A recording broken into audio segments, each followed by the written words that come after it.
psychosis. Can you advance it for me, Nick, please? There we go. I'll just add. Well, I don't know actually. So briefly, a background. Why did I bother to think about making the thing that I'm going to show you that I made in the first place? And that's because we live, now I'm going to tell you what you already know for sure, but we live in a culture in which psychosis, although very common, affecting about 1 in 11 people, is something that almost nobody talks about. And if they do, it's in whisper tones or shrouded in fear and mystery.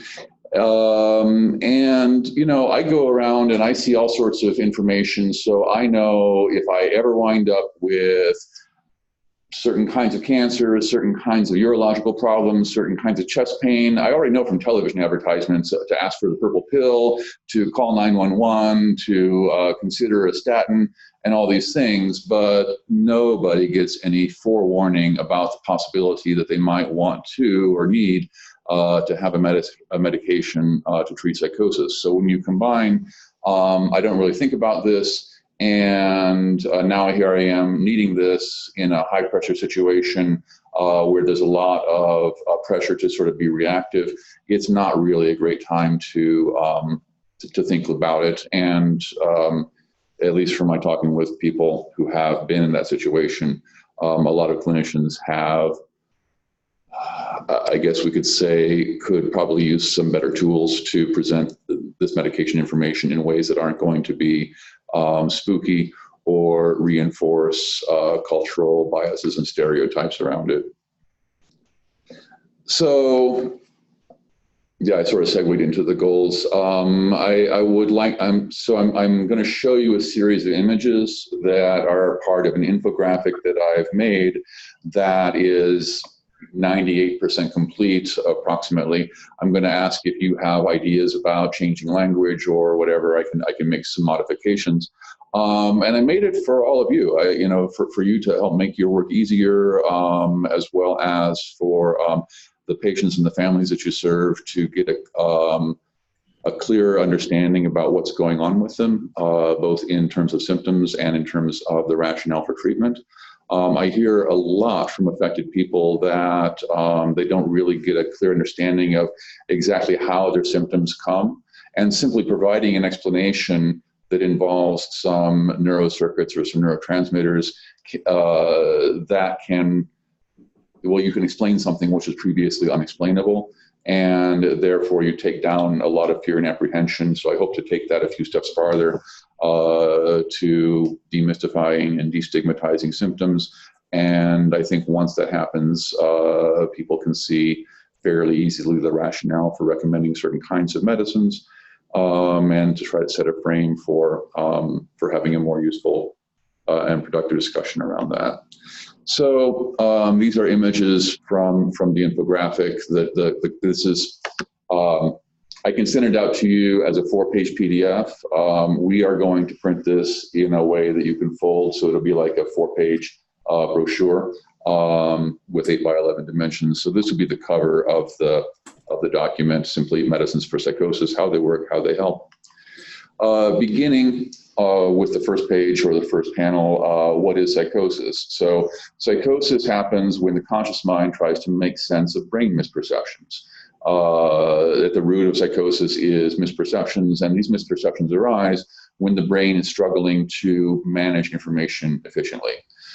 There's an image of brain with some red and orange zones. Those are zones in the cerebral cortex that are actually involved in integrating information to form perceptions.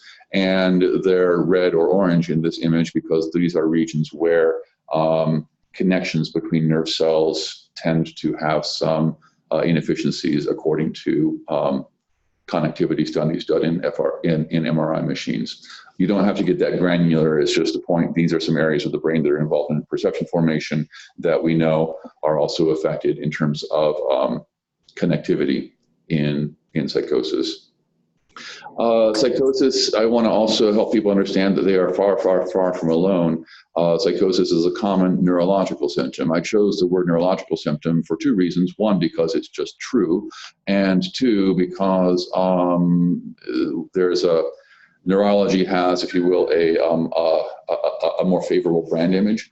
And there's a movement afoot to try to get the field in general to regard psychosis and schizophrenia as a neurological illness.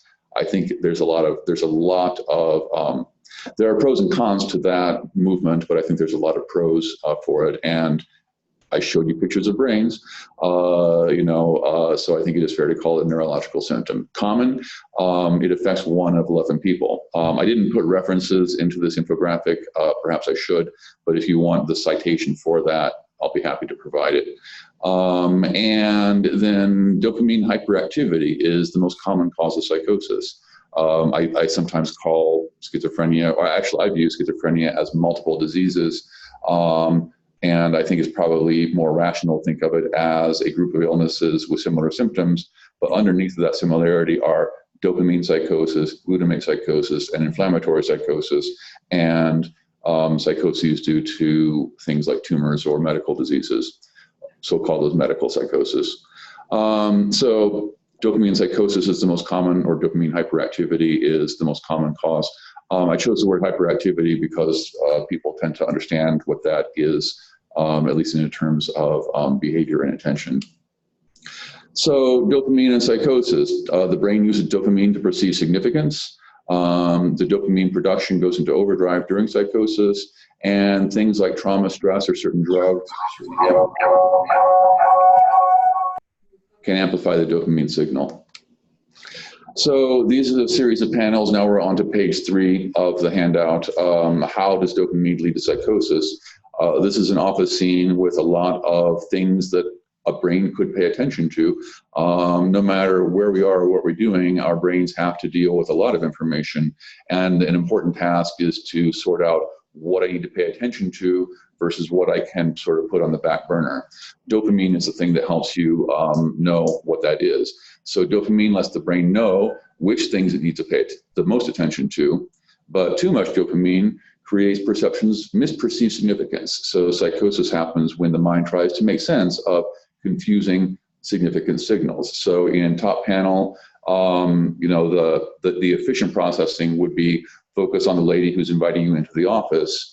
But when surveying that office scene and you get the sense that the clock on the wall and the plant and the garbage can are also of equal importance, then the brain starts, the conscious mind starts to have to come up with a reason why all of a sudden these things, which part of me knows should be irrelevant, are now seeming like they're somehow connected. So the essence of, I just actually explained to you from neurochemical to cognition. So dopamine causes the signal of significance. The brain starts to perceive these things, and so the conscious mind, the part that tells stories to make sense of the world, begins to craft narrative to link them together. So maybe clocks and plants and garbage cans and ladies are connected because of some mysterious wiring behind the scene or some supernatural force. What sounds to us improbable actually is very rational when you try to make sense of a bunch of signals that don't really have a connection, but the brain makes you think that there are. So that's how that. So next, the final page then, how medicines help.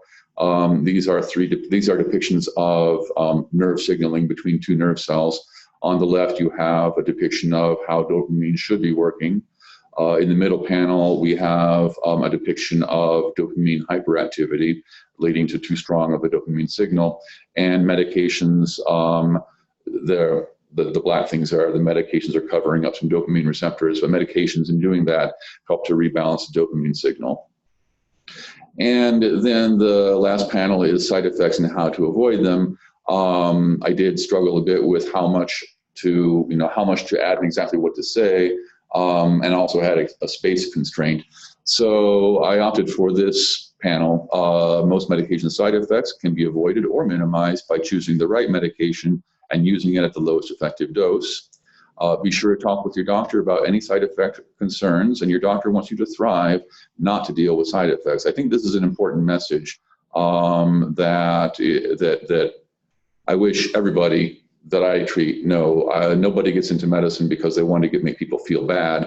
We want people, everybody is aiming for full recovery of function with no side effects, and that is actually an achievable, or at least a realistic goal to aim for. So I also put this in because my view of the world of affected people tells me that there's a tremendous reluctance for patients to talk with their doctors about side effects, for fear that they're going to be seen as a bad patient, or for fear that they're going to be on some worse medication, or other sorts of things. So I think I'm trying to create a very open door to let them know that we really want to help them to succeed.